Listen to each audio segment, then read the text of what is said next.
ਬੱਚੇ ਮਿੱਟੀ ਕਿਉਂ ਖਾਂਦੇ ਨੇ? 4 ਕਿਸਮ ਦੀਆਂ ਵਜੂਹਾਤ ਤੁਹਾਨੂੰ ਮੈਂ ਦੱਸਣ ਲੱਗਾ। ਇਹਨਾਂ ਚੌਹਾਂ ਵਜ੍ਹਾ ਵਿੱਚੋਂ ਜਿਹੜਾ ਮਸਲਾ ਹੋਵੇ ਬੱਚੇ ਨੂੰ, ਉਸ ਮਸਲੇ ਦਾ ਹੱਲ ਕਰਿਆ ਜੇ, ਬੱਚਾ ਮਿੱਟੀ ਖਾਣੀ ਛੱਡ ਦੇਗਾ। ਵਾਲਿदैन ਬੜੇ ਪਰੇਸ਼ਾਨ ਹੁੰਦੇ ਨੇ ਕਿ ਜਨਾਬ ਸਾਡੇ ਬੱਚੇ ਮਿੱਟੀ ਖਾਣੋਂ ਬਾਅਦ ਨਹੀਂ ਆਉਂਦੇ।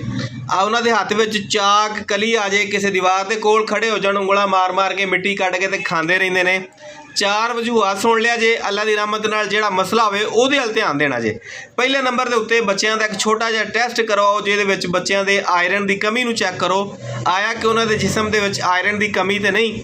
ਅਗਰ ਆਇਰਨ ਦੀ ਕਮੀ ਹੈ ਤਾਂ ਉਹਦੀ ਗ਼ਜ਼ਾ ਖਿਲਾਓ, ਉਹਦੀਆਂ ਖੁਰਾਕਾਂ ਖਵਾਓ, ਉਹਦੀ ਦਵਾਈ ਦਿਓ ਆਪਣੇ ਡਾਕਟਰ ਦੇ ਮਸ਼ਵਰੇ ਦੇ ਨਾਲ। ਅੱਲਾ ਦੀ ਰਹਿਮਤ ਨਾਲ ਬੱਚਾ ਜਿਹੜਾ ਨਾ ਇਹ ਮਿੱਟੀ ਖਾਣ ਤੋਂ ਬਾਅਦ ਆ ਜਾਏਗਾ। ਦੂਜੇ ਨੰਬਰ ਦੇ ਉੱਤੇ ਕਈ ਬੱਚੇ ਇਸ ਤਰ੍ਹਾਂ ਦੇ ਹੁੰਦੇ ਨੇ ਜਿਨ੍ਹਾਂ ਦੇ ਪੇਟ ਦੇ ਵਿੱਚ ਮਲੱਪ ਹੁੰਦੇ ਨੇ, ਕੀੜੇ ਹੁੰਦੇ ਨੇ, ਬੱਚਿਆਂ ਨੂੰ ਚਮੂਣਿਆਂ ਦੀ ਸ਼ਿਕਾਇਤ ਰਹਿੰਦੀ ਹੈ। ਬੱਚੇ ਅਕਸਰ ਪੇਟ ਦਰਦ ਦੀ ਸ਼ਿਕਾਇਤ ਕਰਦੇ ਨੇ। ਬੱਚੇ ਜਨਾਬ ਉਹ ਖਾਣਾ ਪੀਣਾ ਘਟਾ ਦਿੰਦੇ ਨੇ, ਕਮਜ਼ੋਰ ਹੋਣ ਲੱਗ ਪੈਂਦੇ ਨੇ।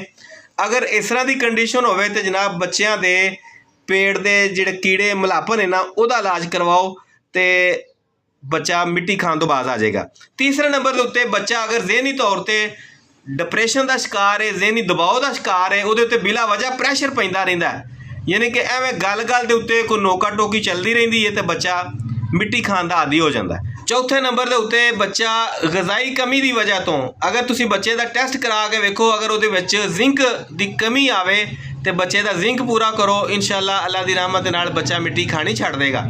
ਚੌਹਾਂ ਵਿੱਚੋਂ ਕਿਹੜੀ ਵਜੂਹਾਤ ਹੈ ਤੁਹਾਡੇ ਬੱਚੇ ਦੇ ਵਿੱਚ ਕਿ ਜਿਹਦੀ ਵਜ੍ਹਾ ਤੋਂ ਤੁਸੀਂ ਆਪਣੇ ਬੱਚੇ ਦੇ ਮਿੱਟੀ ਖਾਂਦੇ, ਉਹਦੇ ਚਾਕ ਖਾਂਦੇ, ਉਹਦੀ ਦੀਵਾਰਾਂ 'ਚ ਉਂਗਲਾਂ ਮਾਰਨ ਦੀ ਵਜ੍ਹਾ ਤੋਂ ਪਰੇਸ਼ਾਨ ਜੇ? क्या कोई टेस्ट करवाया जे या बिला वजह ही परेशान होंदे जे? जरा कमेंट दे विच दसो। हाँ, नबी पाक दे उत्ते एक दफ़ा दरूद इब्राहिम पढ़ के कमेंट दे विच सुभान अल्लाह लिख दिया जे।